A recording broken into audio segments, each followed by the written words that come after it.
This is Killer Innovations, a show about ideas, creativity, and how you can innovate. Welcome to the Innovator's Garage, where you learn to create your next game-changing killer innovation. As an innovation leader, one of your key missions is to motivate your teams, support your teams, and help them learn good innovation habits. Now, this does not occur just in big events, big sessions, all hands meetings, team meetings. This process of actually encouraging good innovation habits needs to occur in each and every moment, each and every interaction you have with your team. So what I'm going to share with you today are the 6 questions I ask. Now, I don't ask all 6, but I tend to weave these in and out in every one-on-ones that I have with my direct staff and when I do skip levels, meaning I meet one-on-one for the individuals who actually meet with my direct staff. So that way they're hearing directly from me and I'm hearing directly from them. Now, here are the 6 questions. Now, you have to understand a little bit of context of how I operate. One is this year in my organization, we are really embracing a redefinition of setting objectives. I've always hated the objective setting process. I think it can be somewhat limiting. Sometimes people will use it as a scorecard for end-of-year performance or bonus calculations. And what I look at objectives for is to kind of convey the long-range vision. So this year, we've actually put out what we call the 3-year long-range goals. So these are goals that will last for 3 years. This is to kind of get people out of the 1-year kind of traditional budget / bonus / pay increase thinking and really to think long-term. And then you set your objectives of where you're going and then key results of how you're going to get there. So if you're not familiar with OKRs, go online. There's lots of information about it. It started with Andy Grove at Intel back in the 80s, who I fortunately had the opportunity to actually spend some time with Andy when he was at Intel. And I was a young buck engineer. I was doing some work for Intel at the time. And I got my ears boxed by Andy. That's a whole different story. But what I'm going to share with you are the 6 questions that I weave in or part of the conversations that I have with, like I said, my direct reports and my skip levels. So I meet one-on-one with the people who will report to my direct reports. Now, I don't just run through the list each and every time, but you'll get a feel for why I ask these questions and why they're important and how they reinforce good innovation habits. But more than just innovation habits, it's also just about good leadership, because everybody that I'm meeting with, I should say not everybody, 90% of those people that fall into my direct reports in the skip levels are leaders themselves. They have people reporting to them. So what I'm trying to do is modeling leadership so that they in turn model it with their staff. So what I typically start off any one-on-one conversation with a team member is asking them what went well since we last met. Now, this sometimes will fall into an OKR discussion. So where are they at with their objectives and key results? How are they doing? What have they been able to make progress on? So I'm giving them right out of the gate the opportunity for them to talk about what is going well, where they've had some success, where they've been able to make some progress. And that's important. We all like to kind of talk about things that are going well, things that I've been able to achieve. We're all looking for that kind of, pat on the back. Look, it's hard to go through a career and not have anybody act as your cheerleader. And as a leader, you are the cheerleader for your people. You're there to motivate. You're there to steer them. You're here to guide them, coach them, mentor them. So do the job. In this case, let them share with what is going well with whatever their objectives, however you do objective settings within your team. And I always start off with that to give them an opportunity to say what is going well. Now, this sometimes can be a little you got to be a little careful about not making it sound false. You're not wanting to pat somebody on the back each and every time. You want sincere appreciation, sincere enthusiasm, sincere support, not the false like, oh, you're doing great. People read right through that. So this is an opportunity to ask them the question, what went well since we last met? And then sit back and shut up. Let them steer that part of the conversation. Let them talk through what is it that they've been working on, what have been their priorities, where have they made some good progress. You can ask a follow-up question about, what's next after that, to kind of stay in the loop on where they're going to head and where they're going to steer to. You can give them, some coaching and mentoring on that. Also, you can ask them about, who played a key role in that success, who helped you, who on your team played a key role. Because again, in my case, the people I'm interacting with are also leaders themselves. So wanting to reinforce that innovation is a team sport. So when I ask them about what went well since we last met, you want to make sure that they also get in the habit of sharing credit. Who else was part of that? Who helped you? Who outside your department helped you? Did finance play a key role in getting something done really, really quickly for you so that you can get a piece of equipment or parts or something in on an expedited basis? Did IT play a role? Hey, did even facilities do something to help you be successful? So the first question is what went well since we last met? Now you can imagine what the second question is. The second question is what went wrong and what did you learn from it? Now here's the key point. We will always have things that go wrong. We will make mistakes. There's things that will go wrong that are outside of our control. The key is putting them on the table, encouraging people not to hide the mistakes, not to hide what went wrong, but to put it on the table, share it, and then talk about what did you learn from it. The habit here that you want to reinforce with your team is when things are not going well, always look at that next level of what did I learn from this? What could I take away from this effort, this experiment, this thing that went wrong? What is it that I can learn from it?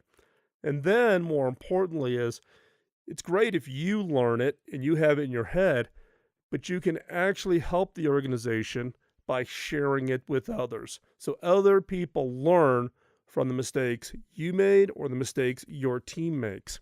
So again, what went wrong and what did you learn from it?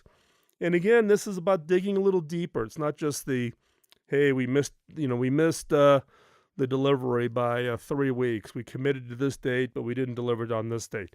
Well, what did you learn from it?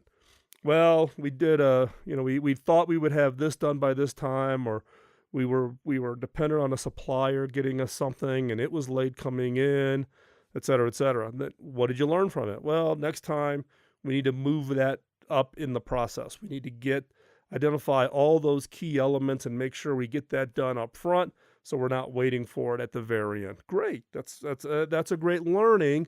How do we share that learning? How do we make sure that it isn't just you, but it gets part of just the overall process within our organization?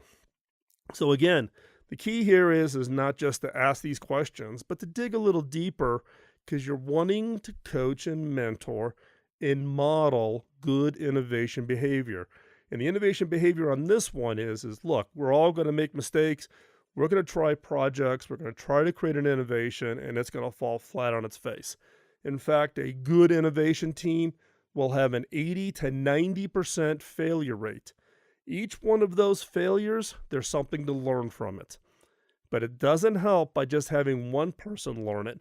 If you've got a learning, find a way to share it across the organization so that others can benefit from that learning. That is key for good innovation skill, and it's also good for good leadership skills.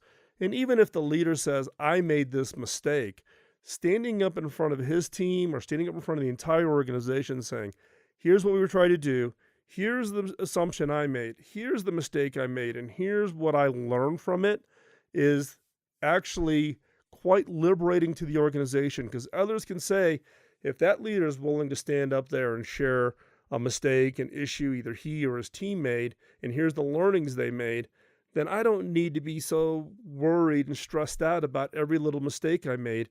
This is an organization that supports experimentation, supports people trying things, and it's actually rewarded by the fact of you get to be part of the leadership in helping the organization learn and become better at being a high impact innovation organization. So stay tuned. We've only covered 2. We have a total of 6 questions. 6 questions great leaders ask their employees. Don't go anywhere. We'll be right back.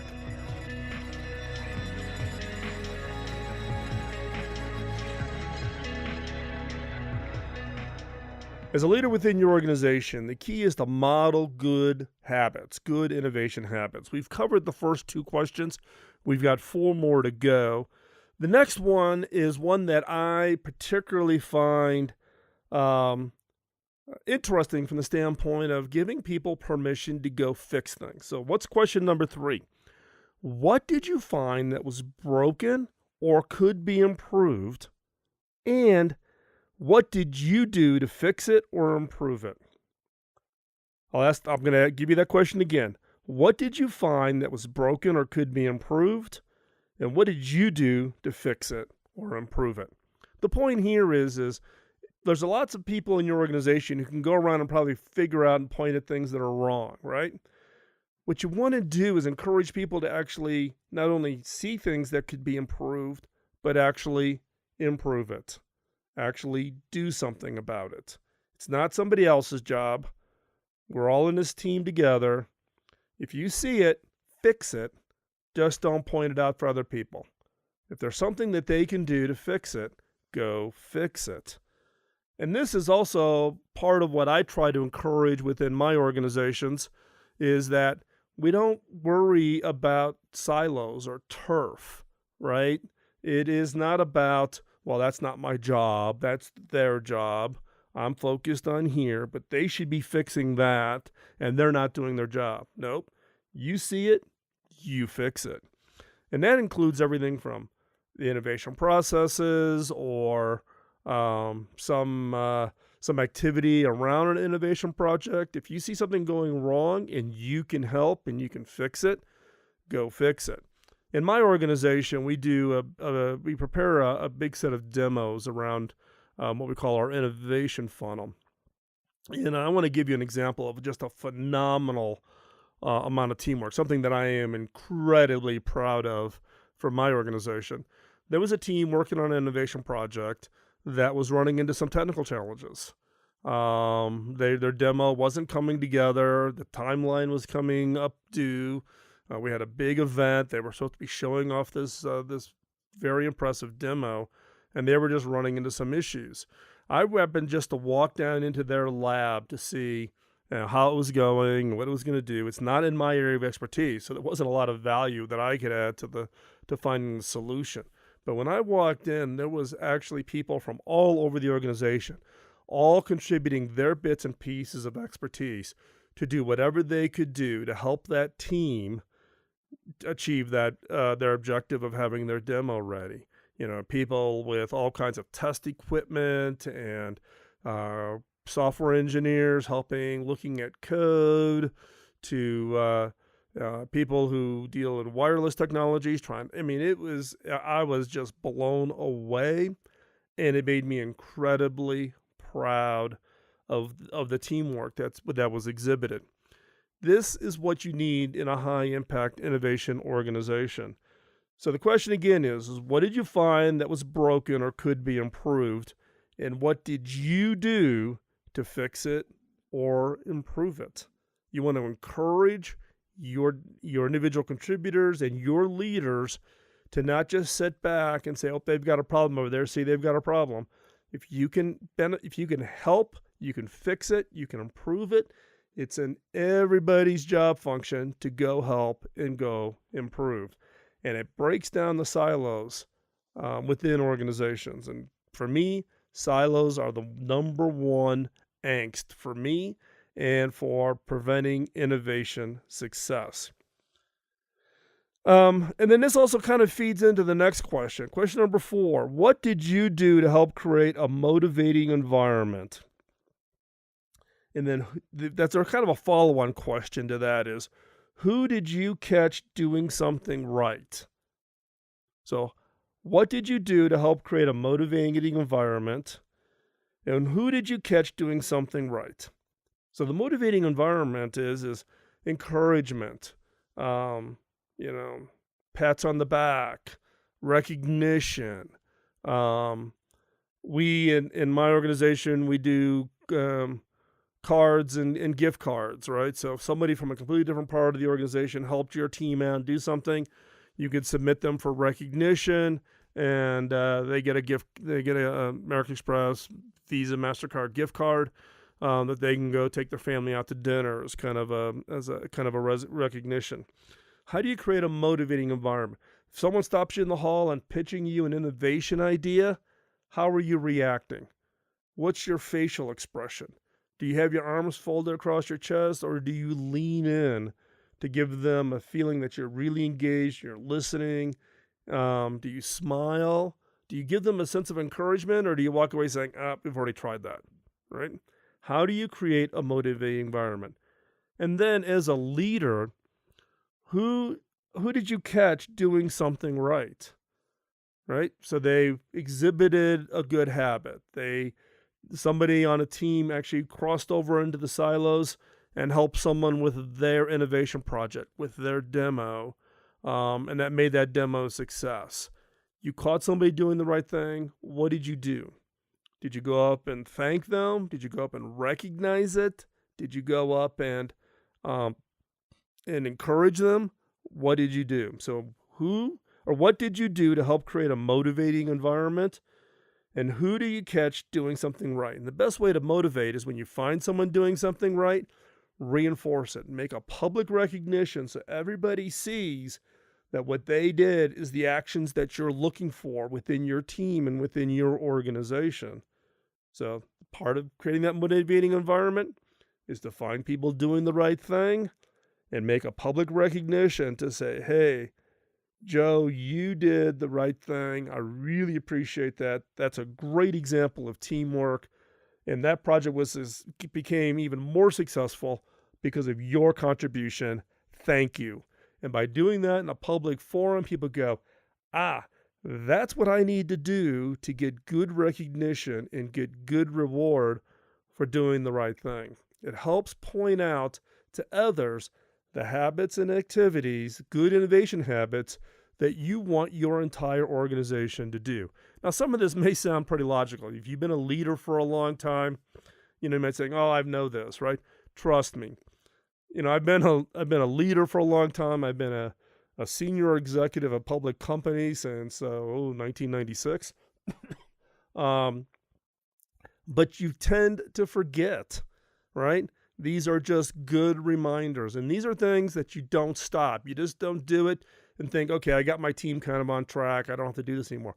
You need to do this every time, every one-on-one going forward, because it's really easy for you as a leader to step back and slide out of the habit. And then it's just easy for your team members to slide back and fall back into old habits. These are things and reinforcements that just need to happen over and over and over again. So we've covered the first 4 questions. We've got 2 more to go. We'll be right back after this quick break.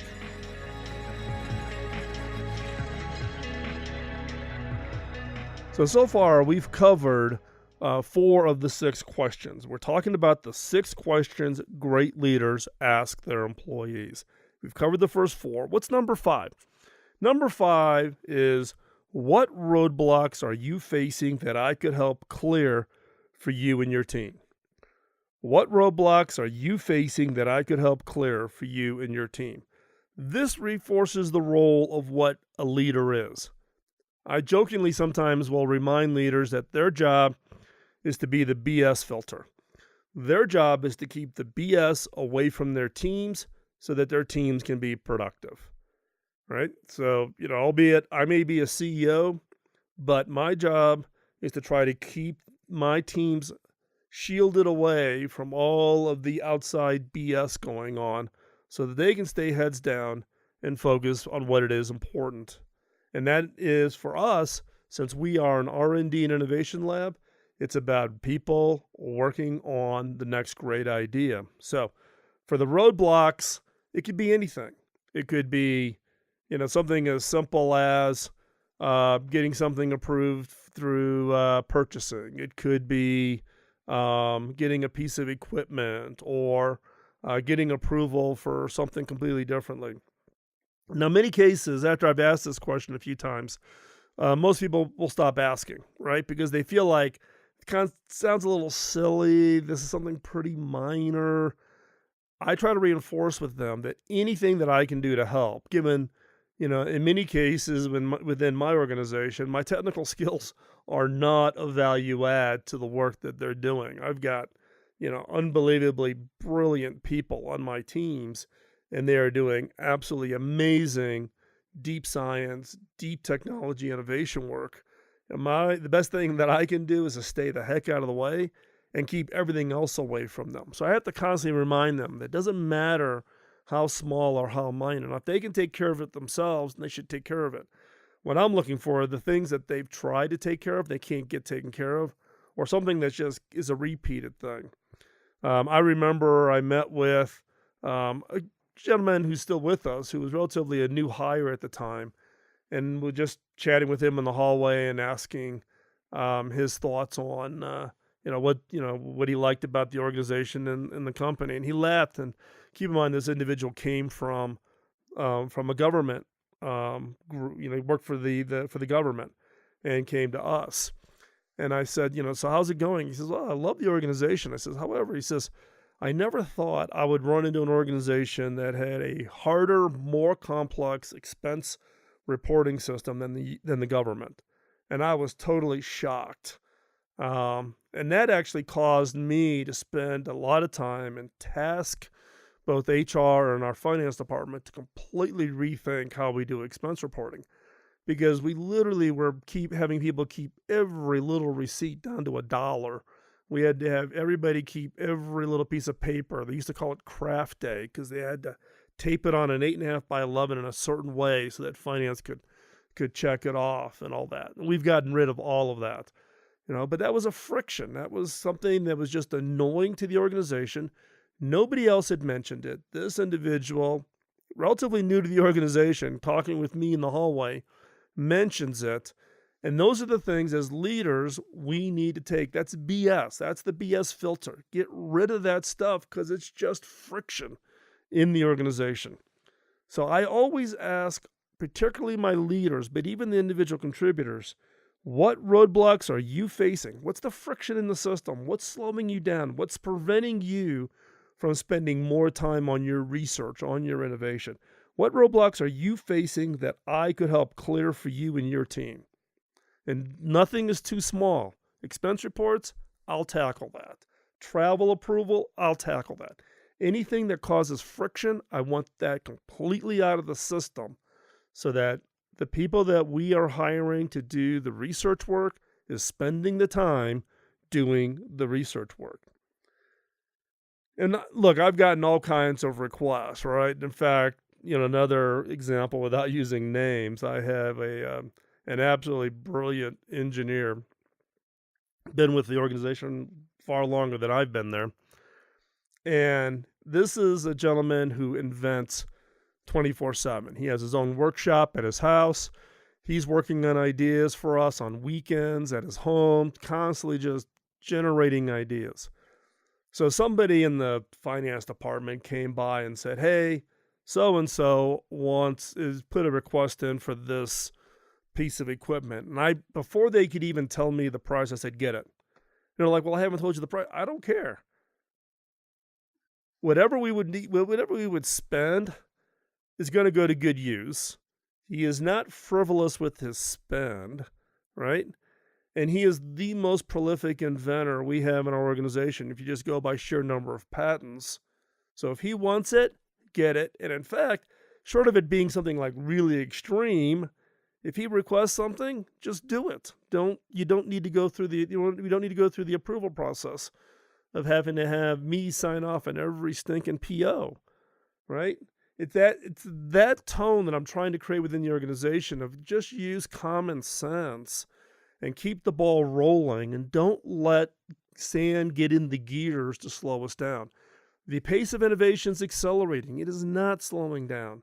We have to find ways to drive productivity and efficiency. And one way to do that is to take all the administrative stuff out of the way and not get caught up on signature level approvals and someone's making a request for a piece of equipment and therefore it must be 5 signatures before it gets ordered. No, come on, let's go. Move. So what roadblocks are you facing that I could help clear for you and your team? And the 6th question, this is kind of that open-ended question near the end of the session, is what else would you like to talk about? Is there something on your back of your mind that maybe you're kind of been hesitating to talk about? What is it? Open forum, direct talk is appreciated. We actually, we have a core value of what we call candor with respect. No game playing. We don't do passive aggressive. If you do passive aggressive in our organization, you won't last long.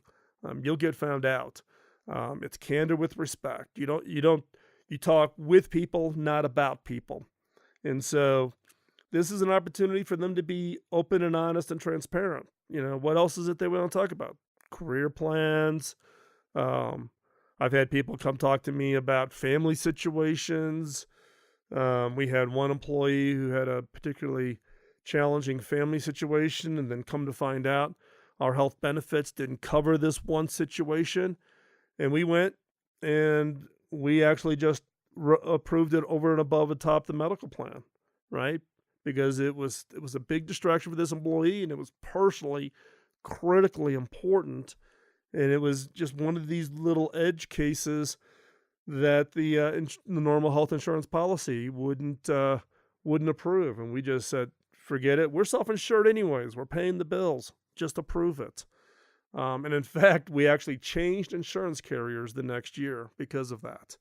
And so give them an opportunity to share with whatever and protect that confidentiality and protect that conversation so that they feel comfortable in raising those issues. So again, let's review the 6 questions.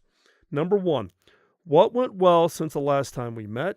Number 2, what went wrong and what did you do? What did you learn from it? Number 3, what did you find that was broken or could be improved, and what did you do to fix it or improve it? Number 4, what did you do to help create a motivating environment? And who did you catch doing something right?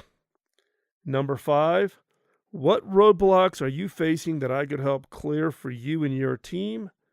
And number 6, what else would you like to talk about? Now, I don't run through all 6 of these questions every time. I'll weave them in depending on the topic and how much time we have. But I want to gather and stay in touch with all of these elements for my direct reports and my skip levels to better understand how the organization is working and what is it I as a leader can do to make them successful. So hopefully you found this useful. The 6 questions great leaders ask their employees. Don't go anywhere. We do have a new episode of 5 minutes to 2 new ideas coming up right after this break. And if you've got any questions like this or other topics you would like for me to cover, drop me a note over at phil@killerinnovations.com. We will have these 6 questions and the background information posted over at killerinnovations.com. So if you're in your car, don't worry about writing down notes. You can go hop over and get to see those. So don't go anywhere. We're going to be right back after this break.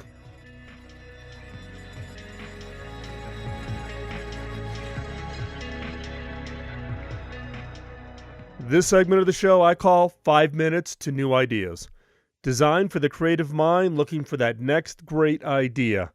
Each episode will challenge you to think differently about yourself and your business by asking unique, funny, and sometimes crazy questions. Get your notebook out and be ready to uncover that game-changing idea. Here is 5 Minutes to New Ideas. Do you have diamonds stashed away that you can reckon you can sell if times really get tough?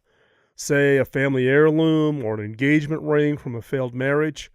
Perhaps you know how much that diamond was appraised for by a reputable seller and the feeling of confidence that you can get a reasonable return on your investment.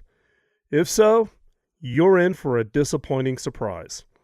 In the late 1880s, a group of British financiers who'd invested heavily in South African diamond mines grew alarmed at the discovery of a vast new supplies of supposedly scarce gems. They realized that the value of their diamonds was essentially the public's perception of them as both extremely rare and thus valuable, and a sign of sophistication and affluence. This belief about what the diamond merchants were selling would be irreparably damaged if the world's markets were suddenly flooded with the gems. The financiers banded together, formed the De Beers Consortium, and have managed and manipulated both the supply of diamonds and the public's perception of them ever since. In the late 1940s, they coined the phrase, "a diamond is forever," and persuaded young couples everywhere that the purchase of one was an essential symbol of love and devotion. In the late 1950s, they responded to a glut of tiny diamonds from the Soviet Union by creating their idea of, and the market for, the eternity ring. The eternity ring was promoted as a gift for established couples to celebrate their ongoing commitment. Rather than one large diamond, the ring was comprised of a string of tiny diamonds set in a band. Prior to the eternity ring, customers were more interested in purchasing large diamonds. De Beers was able to convince consumers that these small diamonds were equally desirable by creating the idea that the small diamonds represented the passing of years. Smart. Now, even more cleverly, they realized that by marketing the diamonds as both an investment and emotional signifiers, customers would keep them rather than reselling them down the line. You might part with grandma's bond portfolio, but you're far less likely to sell her ring. This sentiment helps keep untold billions of dollars of privately owned diamonds off of the market, thereby keeping the price of new diamonds high. That is a brilliant strategy. However, the actual value of a diamond is negligible. Recently, a friend took a loose diamond to a dealer. She had vague plans of buying a twin for it and making earrings for her daughter. The dealer squinted at the stone for a moment and quoted her $7,000 for a diamond that would match. When she balked, he looked up at her and, without blinking an eye, offered to buy her stone for $2,000. She politely declined. The diamond industry has expertly shepherded their customers into thinking and believing certain things about their product. Now, I'm not necessarily advocating this kind of strategic manipulation, but it's an interesting look at how flexible and fluid De Beers is able to revise what their product actually is. By doing this, they are able to reflect the realities of the existing marketplace and also create markets where there were none. De Beers has answered this killer question, most recently with the creation of the right-hand ring. It was first unveiled in the early 2000s as the luxury goods market was nearing its apex. The right-hand ring is like most engagement rings made of diamonds set in platinum. However, unlike an engagement ring, it is made for women to buy for themselves as a symbol of emancipation and self-worth. I would have loved to have sat in on the concept meetings for the right-hand ring. The diamond industry has been very clever in adjusting their product to both lead and respond to social changes, and I'm sure the right-hand ring is no different. The ring hit at a moment when consumption of big-ticket luxury items felt like a statement of success and self-acceptance. It was a clever idea that subverted what buying a diamond ring traditionally means, turning it from a symbol of commitment and marriage into a declaration of independence and freedom. The diamond industry has managed to create two products that are basically the same thing, yet fine-tuned to two complete different messages for them, and thus creating two completely different markets. At the same time, there is no public sense of a contradiction between them, and thus they've been able to add a whole new audience without compromising their existing one. There is something pretty clever about the way the diamond industry has both manipulated existing markets and created new ones. Their products are imbued with both emotional value and the perception of real value. Owners feel that the diamonds convey a sense of wealth and prosperity, even though the stones are nearly always worth dramatically less than the owners believe.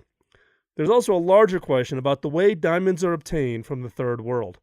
However, no one can deny that the marketing minds of De Beers have done a fantastic job at both shaping their customers' needs and criteria and responding to them. So how do you do the same for your organization? By asking yourself, what emotional, psychological, or status benefit could people derive from using my product? Now, warning, it's not that simple. You need to be honest with yourself. Does your product create a connection with the customer that goes beyond just being a good solution to their needs? Can you refine it to reflect the changing needs and desires of your customer? And is there an emotional connection literally between the customer and the product, or between the customer and what the product signifies to them? And are there good or interesting reasons to resist an emotional connection and actively prevent one from developing? You may go the opposite way of De Beers. Now, not everyone can be De Beers, but why can't you be the De Beers in your industry? I'm Phil McKinney, and thanks for listening.